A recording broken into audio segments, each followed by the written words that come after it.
I will be your moderator for this afternoon. I have the great pleasure of welcoming Mary Claire Pete to this session virtually to Nevada. Mary Claire Pete is a senior economic education specialist at the Federal Reserve Bank of St. Louis, where she develops economics content, including lessons, online learning modules, videos, and interactives.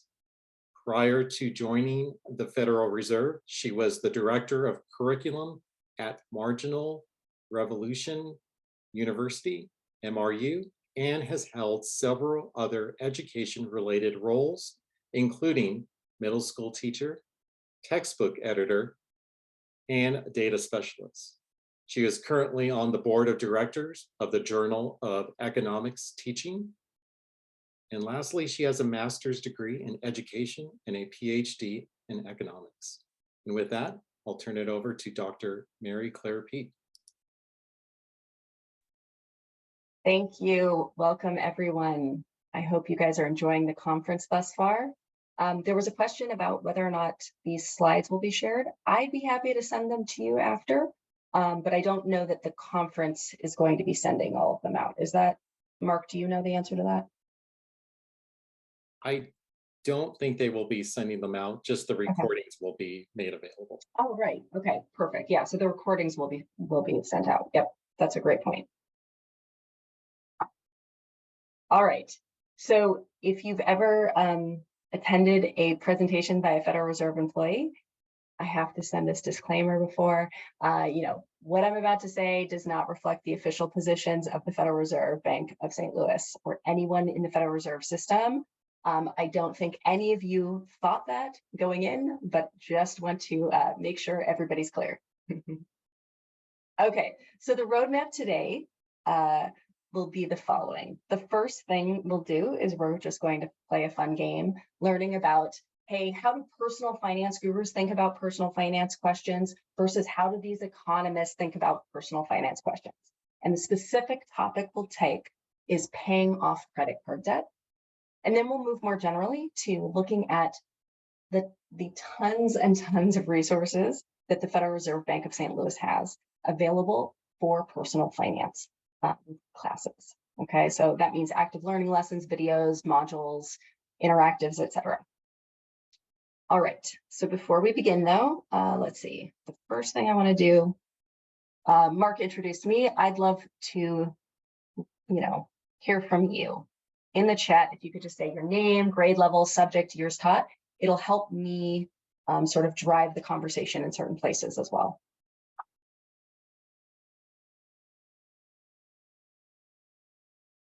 I know that's a lot of things, right? So name, grade level, subject, years taught. You can choose your own adventure. Perfect, great. Thank you, Don. 20 years, Great. Someone in the last session had been teaching for 43 years. I didn't even know. Perfect. Great. Wow. Okay, so we have a lot of veteran teachers here, which is wonderful. And it sounds like a lot of you are probably looking for ways to incorporate personal finance into other curriculum. All right. So a few other questions for you. How are you celebrating Personal Finance Month? So you've probably learned by now that it is Personal Finance Month, April. Is anybody doing anything to celebrate? I have a personal finance tree with personal finance gifts underneath the tree. Someone last session said they paid their income taxes as celebration. Anybody? All right. And one more question.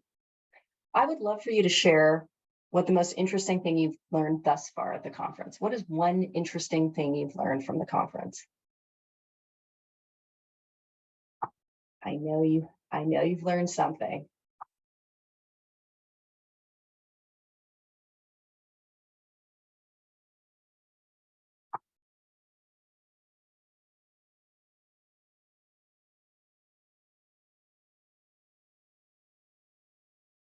Perfect. Oh, wow. Okay. I'm so excited that somebody learned about the percentage of people who have credit card debt. So it sounds like I'm now slightly worried that my number that I'm about to give people is out of date, but we will use Don's number. Okay, what is currently sticking with me is investigating Roth IRAs. Please investigate.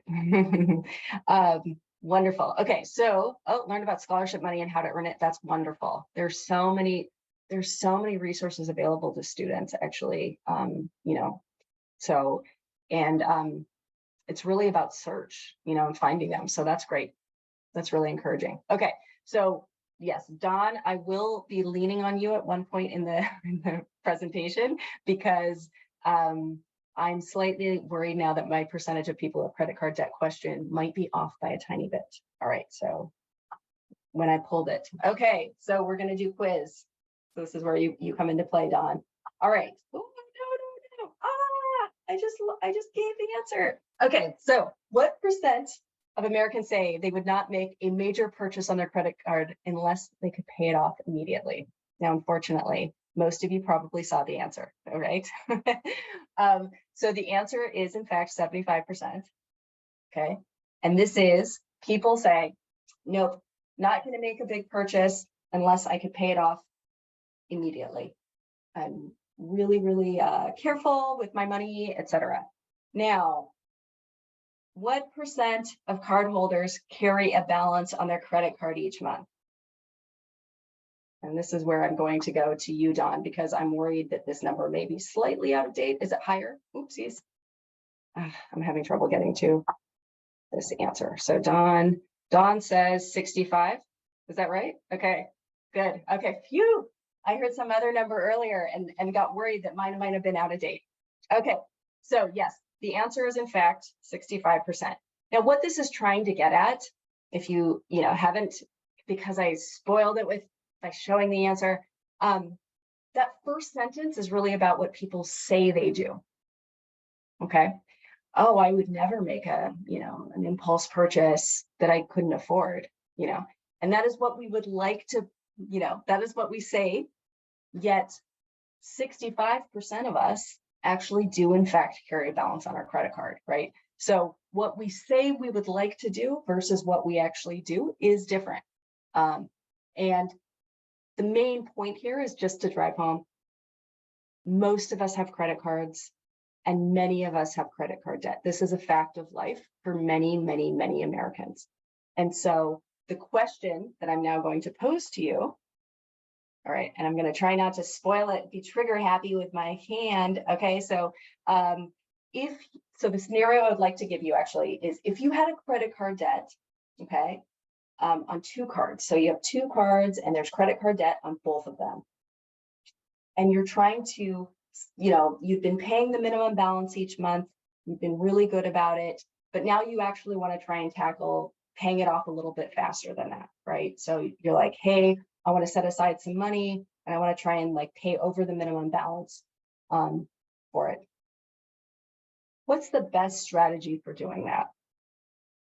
So the options that I wanted to give you, you can tackle the credit card. Now, of course, you're paying off the minimum balance on both. You're not ignoring that, right? But then if you have any additional funds, where should you put that additional money? So should you put it on the credit card, put it towards the credit card with the bigger balance, put it towards the credit card with the smaller balance, put it towards the credit card with the higher interest rate, put it towards the credit card with the lower interest rate, or none of these options? I think we should be trying something else. And now I cannot see the chat. So let me see. There I am. Okay, good. Good. Okay, so we've got somebody with highest interest rate, target that. And we've got someone with the smallest balance. Wonderful. Anybody else? Perfect. Okay, I'm seeing more answers. Love participation. This is great. Okay. So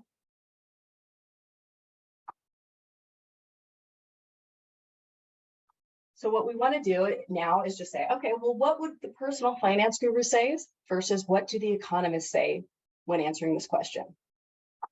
And in fact, the two answers that I saw frequently in the chat are the two answers given by the personal finance gurus versus the economists. And so when I say, what do the personal finance gurus say? Where am I getting this information? Well, about a year ago, an economist took the top 50 or so personal finance gurus based on, book sales.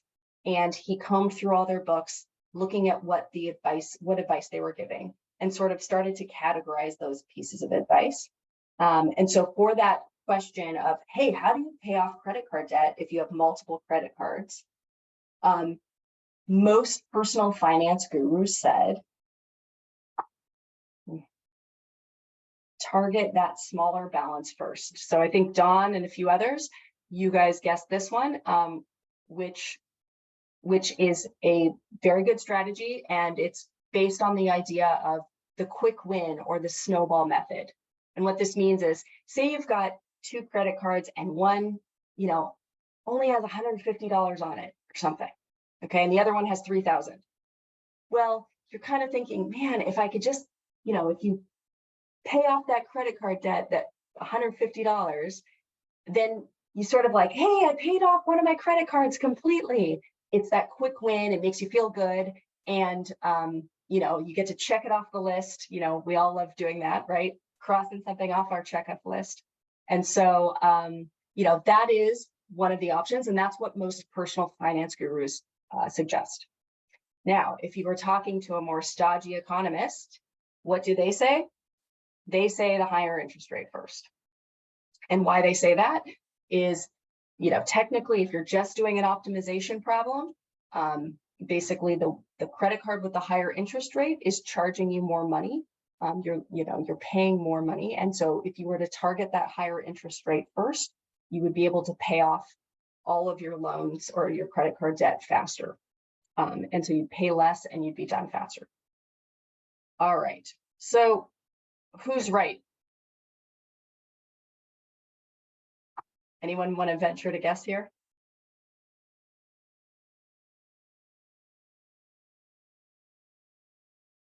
Yay, depends. Perfect. So the answer is, it actually depends. And let me see if I can get there. See? Okay. It depends. And why does it depend? Well, in fact, it's because the most important thing you can do when trying to, if you're actually trying to tackle your credit card debt and pay off your credit card debt, the most important thing is paying off your credit card debt.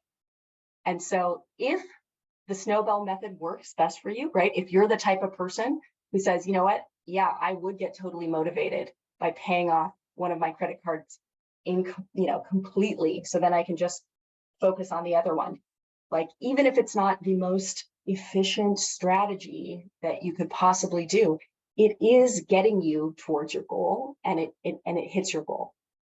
Now, if you're the type of person who likes like, oh man, I'm being so efficient right now, and I'm getting every last dollar back from my credit card company, and so I feel really good about that, and it motivates you to stick with it, and you don't need to see some sort of big progress like paying off one of your credit cards earlier, then the strategy is for you would be to target that higher interest rate. Now, interestingly enough, what do you think most Americans do right now? How do you think, like, if they were tackling this, how do they actually behave if they have 2 credit cards with credit card debt on both of them? What do you think most American strategy is right now? Any guesses? Okay, yeah. So minimum pay. Okay, yes. So what I'm trying to say though is for those people who are like trying to go a little bit above, right? So yes, I think you're 100% right. But if you were able to save up a little bit of money to start paying down, paying faster than the minimum payment. Okay, yes, we have somebody guessing snowball. Any other guesses? Surprisingly, most Americans end up divvying up that extra fund that they have, extra amount of money that they have, and applying it to both credit cards. So they kind of do neither of those two strategies, the one that the economists or the personal finance gurus suggest. So sort of interestingly enough. Now, what I wanted to show you is this this scenario. So I referenced that it was done, there was somebody who did research on this, just sort of looking at a bunch of different topics, not just credit card debt, but a bunch of different personal finance topics, and sort of comparing what the personal finance gurus recommend versus what the economists do. And so that came out earlier or I guess in 2022. And so what we've done at the Federal Reserve Bank of St. Louis is we've actually created sort of a derivative article that asks this very question. And why we did this, though, so it's part of a series called Page One Economics, and this is a personal finance bent. So it's called Focus on Finance. I'm trying to get the link so I can share it with you right away, so you can just see it for yourself, which I think is just much more effective. But why we do this is, I used to be a middle school teacher, but I would love to share news articles, things that were happening in the news or something relevant, but that had a personal finance or economics hook. But most of the time, the article wouldn't actually give enough context to teach it. And so what these articles do is they sort of provide those scaffolding tools, right? The glossary of terms, they're bolding, they're trying to walk through as if it's a teaching tool, but at the same time, it's very readable, right? So this one is translating research from the economics field into a very readable article. And then what we like to do is we like to map it to personal finance standards. Now, these are the voluntary CEE standards, national. So they're not necessarily state standards specific, but we have that. And then we also like to have questions, at the end, so that you can actually assign these in your class however you like, whether verbally or have the students fill it out, etc. And so more generally, again, I sort of referenced this, but that one was just one, but more generally, we have many more of these. And so again, many of them will be focused on finance or personal finance related that you'll be able to see. And some of them are economics. One thing I wanted to point out is that we do have some that are focused on middle school. So if you'd like a little bit, more tailored towards that, technically our Page One and Focus on Finance articles are usually at the high school level, but we've done some that are at middle school as well. Really quickly. So just in general, to recap on this, our Page One economics, they're research-based, student-friendly. They often have data as well to help build data literacy. And then we have a study guide for students, those questions at the end. We have an answer key for teachers. I always wanted an answer key just to check, when I was a teacher. And then, of course, as I mentioned, aligned with standards. And if I hadn't mentioned already, everything here is free. So they're all freely available to use tomorrow in your classes. So before I started to go into a few other resources, I wanted to just ask, so what types of questions are your students asking about related to personal finance? So I can make sure that I'm covering some of the questions that your students have. I knew it, crypto. That's what we hear all the time. I love it. It's all they want to know.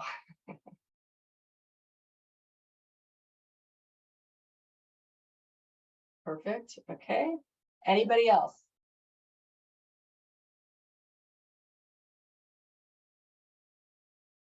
Why don't we learn how to make a lot of money? Interesting. Okay. That. Oh, it's hard to make a lot of money. If we knew how to make a lot of money, we would tell them. So, okay, so that's good. So crypto is That's what I hear whenever I go to any classrooms these days. I hear crypto.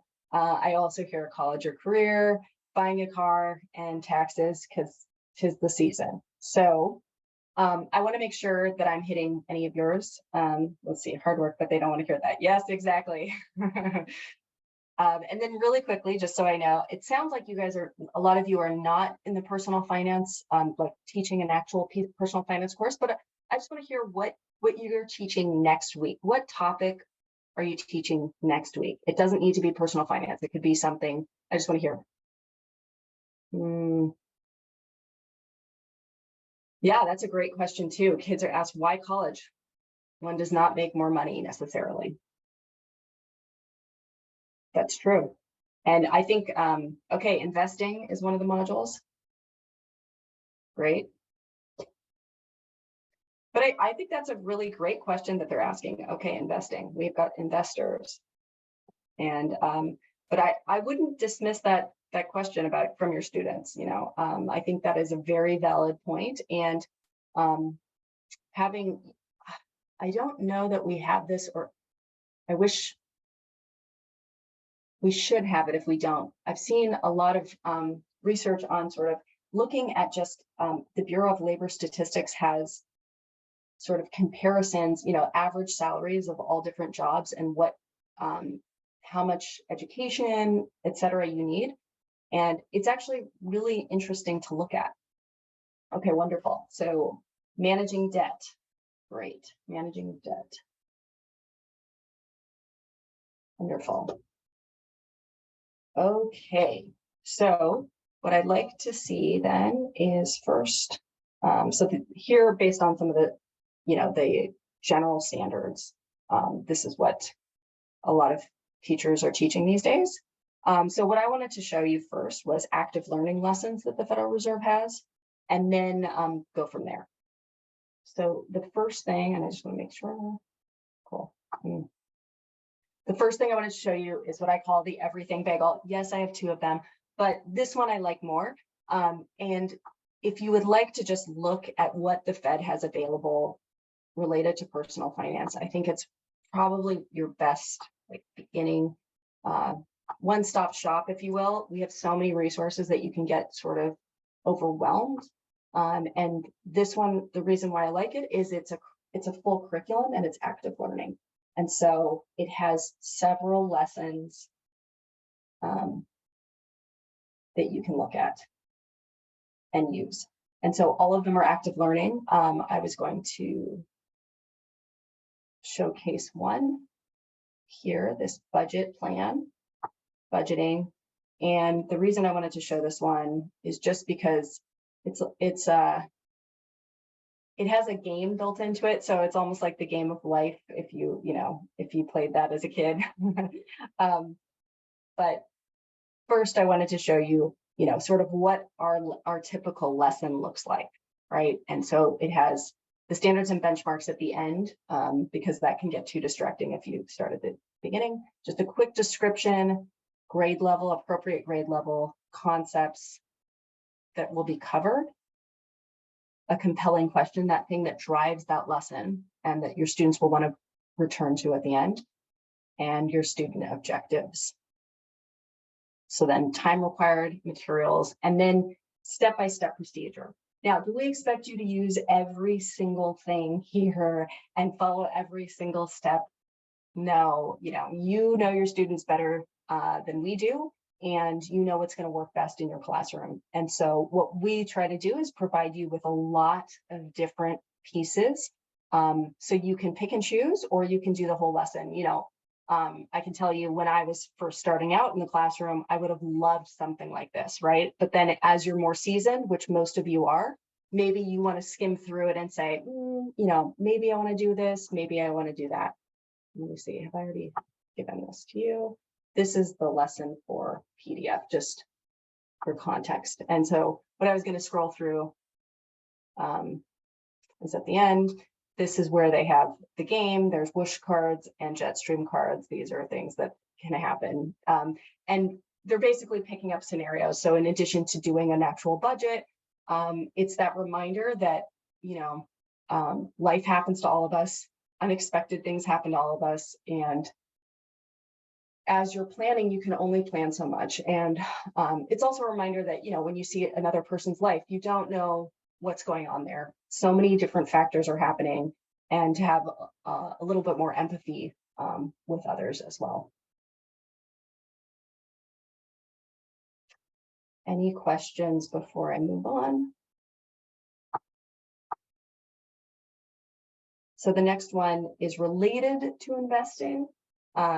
This is called diversification of risk. So it's a little bit more on managing risk side, but it discusses investments and how you choose investments based on a risk portfolio.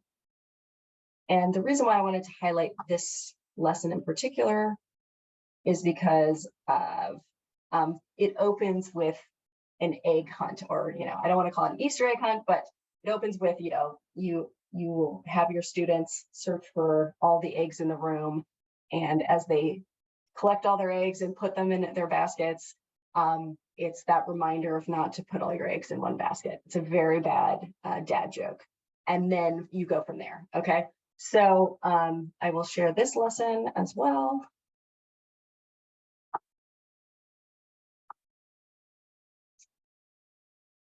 And again, what I like about this, as I was mentioning, is there are just so many different resources here.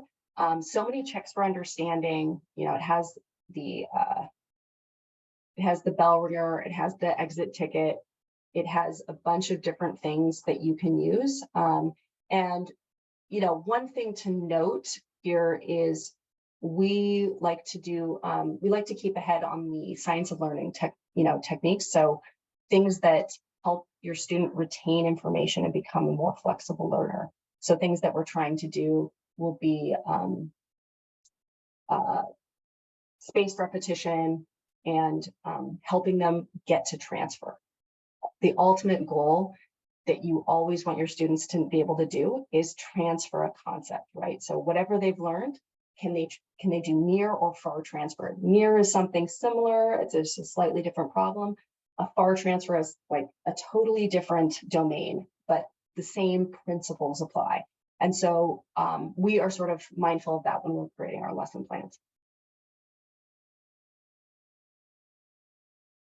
Yes, I hope that some of you are actually exploring these resources right now and just ignoring me. So that's totally fine. And that's what I want you to do.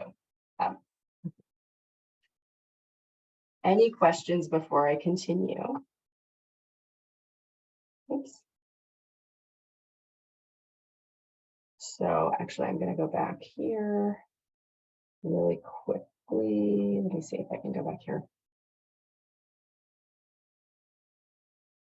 This is just one more resource. I'm not going to preview it, but it's a full curriculum as well.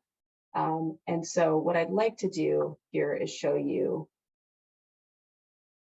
if you're on our teacher resource page. Again, if you see this, we have 673 resources. We have a lot. So again, filters will be your friend, and I want to just show you a few filters here.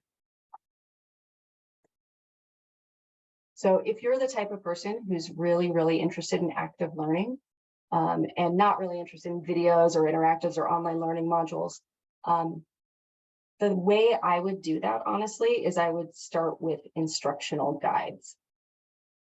And again, I would not stop there, meaning I would go to the education level. Let's say I'm picking college. And then my subject, I'm going to pick personal finance. And there we go. I might add lessons because that will have some as well. And now, let me see why this is not coming up. Okay, let me see if I did something. Oh, sorry, I did college. That was why. I was like, oh, the thing's going on. Perfect. Okay, so I meant to do there. There we go. So now what you'll see is this was the curriculum unit that I showed you originally. Here's another one. There's a bunch of different options. And I wanted to quickly show you where, if you wanted to get to the page ones that I showed you earlier, you would click on publication. So I'm going to uncheck this instructional guide and click on the publication. And here, because I clicked on personal finance as well as a filter, I'm only seeing those ones called focus on finance. So there are other ones that are economics related, but these are the ones that are just focused on personal finance. And oh, look what we have here. Whoa. Beyond the Hype, an introduction to crypto. All right. And so this is one of two articles that we have on it. And I really like both. So I wanted to share this one with you very quickly.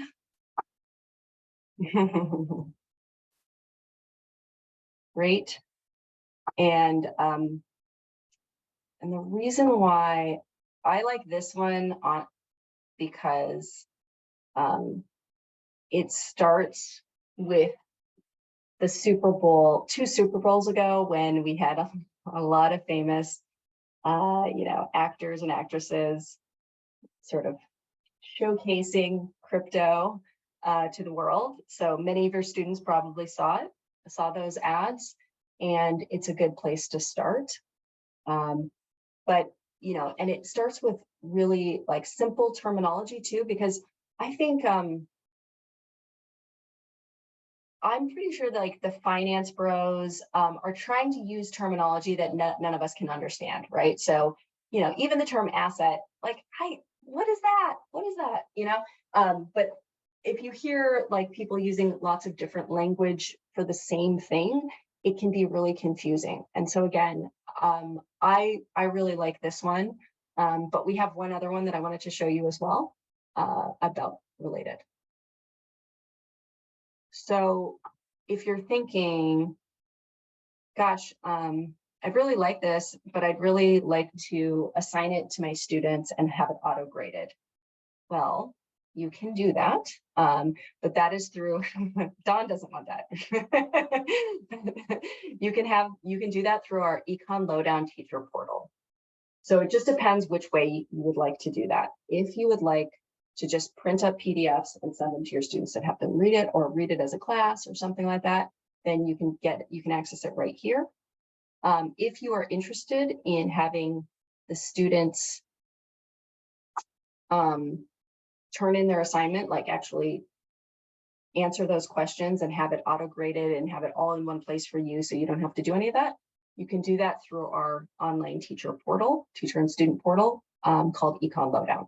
So I'm going to share this with you very quickly, but then I'd also like to show you previews of the resources in case you're not sure you want to sign up. And I will say, if you have Canvas, that we have a Canvas integration. So essentially any of these things can be ported into and show through your Canvas through an LTI integration. I want to show you just very quickly. You would register. Again, it's all free. We would never, we don't spam you. We're not sharing that information with anyone unless you wanted to subscribe to our newsletter, but it's not expected. So you would sign up this way. I'm not going to belabor it because, again, it's the end of the year. So some of you, maybe it's a resource you might want to try next semester if you're not trying it, if you decide it's not worth it right now. But I'll log in. And the cool thing is you can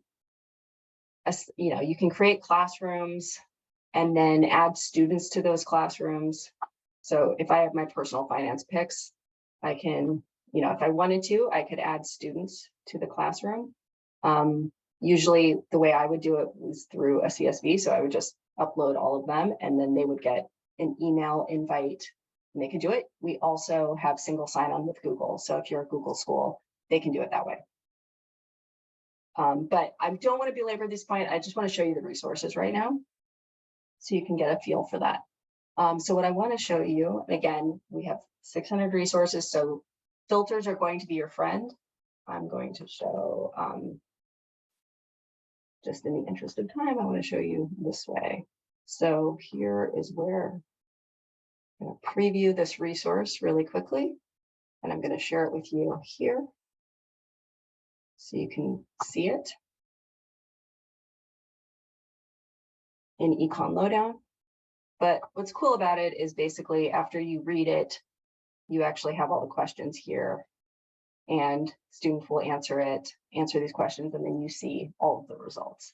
And you can actually have it where you can reset it and have students take it again if they want to try it a second time, etc. But it's nice where, here's the link to the teacher edition. This should be where you will have your the answer key. So if you want to check that out, it should be right here at the very end. So if you scroll down to the very end, you'll see all of the answers. And again, this is extremely readable. And, I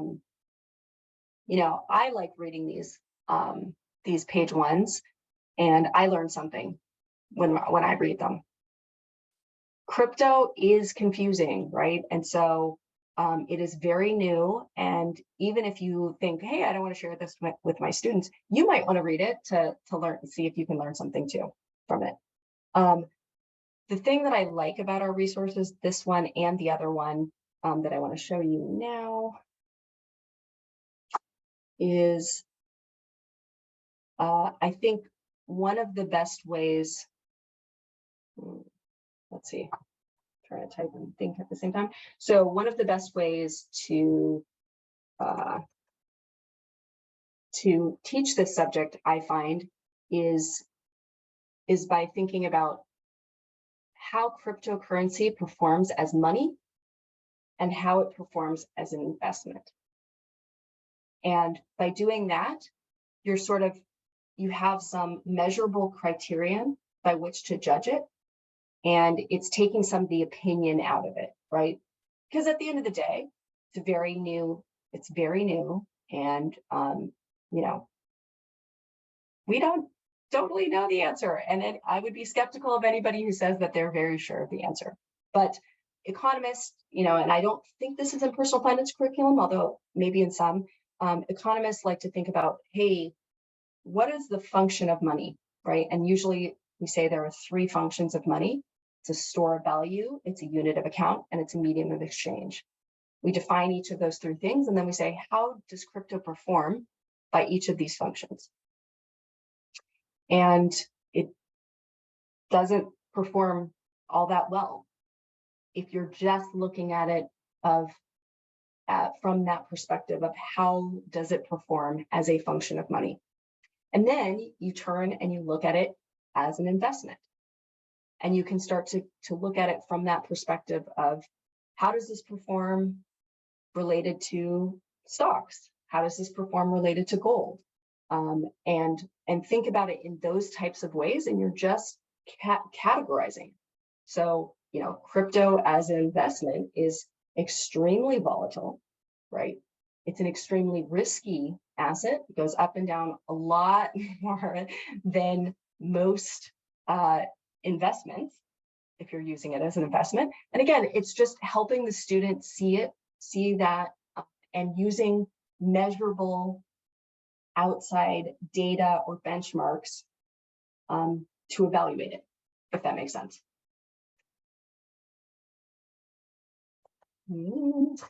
Any questions on that? Let's see if I can get this other one I can show you. That is not what I want. I will show you this way then. I have it in my classroom. So here were a few things that I wanted to show. So this is the one that really links up with this kind of exactly what I talked about. Is it money or is it a financial investment? And if it is one of the two, how does it perform on those metrics? Right. So now I'm going to go to a few other resources based on some things that I heard you say.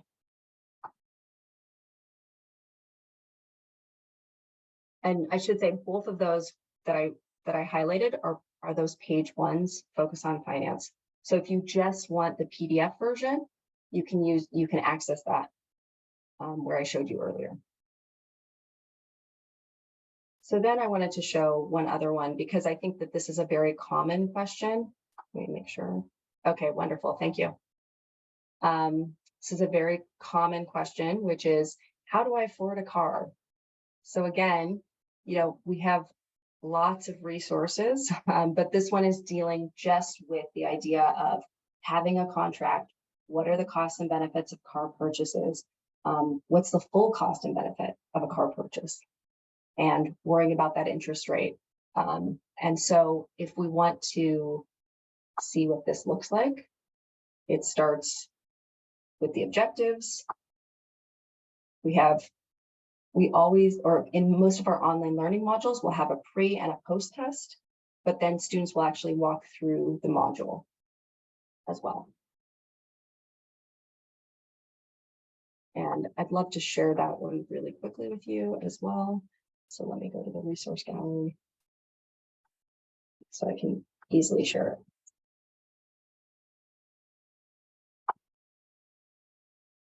And give a preview if you aren't signed in.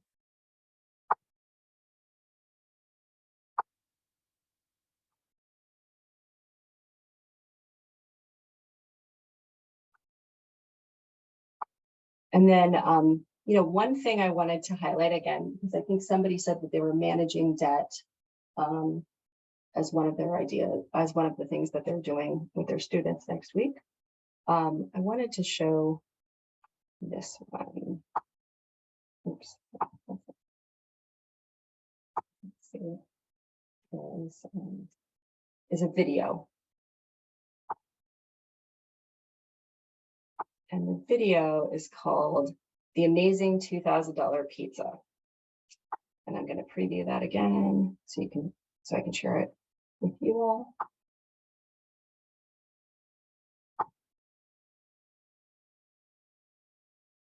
And what this is, if you're thinking, what is a $2,000 pizza?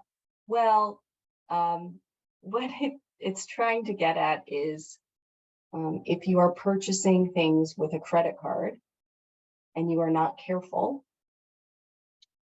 things can spiral out of control very quickly. So, you don't pay the minimum payments or you don't pay any payments and you continue to miss that and you get fined after fine after fine. And suddenly you're looking at a $2,000 bill for a pizza that you purchased with a credit card.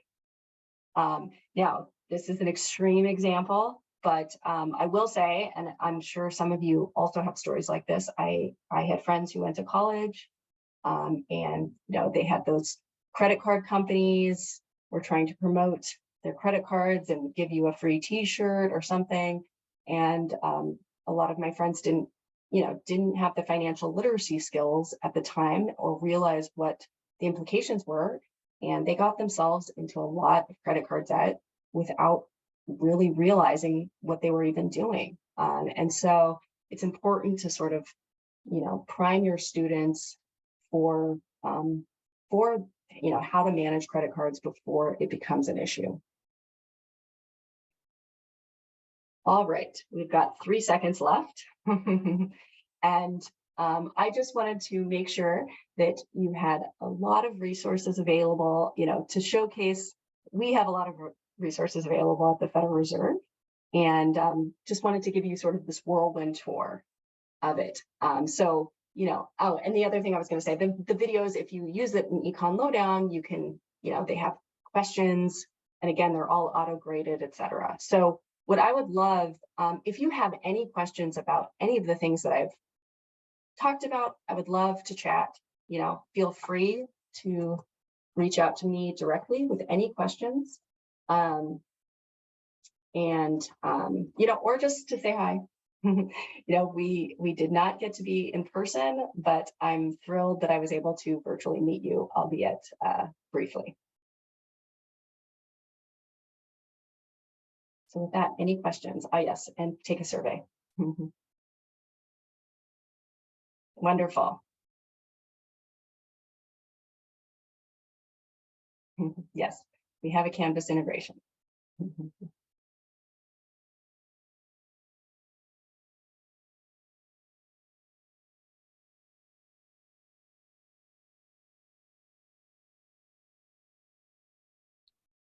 Well, thank you, Dr. Mary Claire Pete, for that wonderful presentation. And it's great to see the Federal Reserve have so many great educational resources that are available to anyone. Thank you again to everybody. Is there an attendance link as well? I didn't see that one. I can drop it into the chat, but there is also an attendance link on the Canvas Hub main page as well. Oh, I think that's the survey. That's correct. It's just the survey. Great question. Thanks for asking. Oh, yes. Here is the link for the attendance.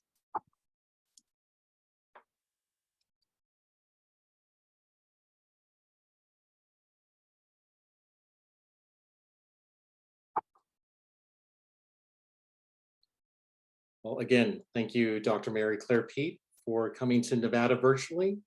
And thank you, everyone, for attending session number 6. We will get ready for our last and final session of the day. And thank you, everyone, for attending. Yeah, thank you all. You guys were great. Thank you.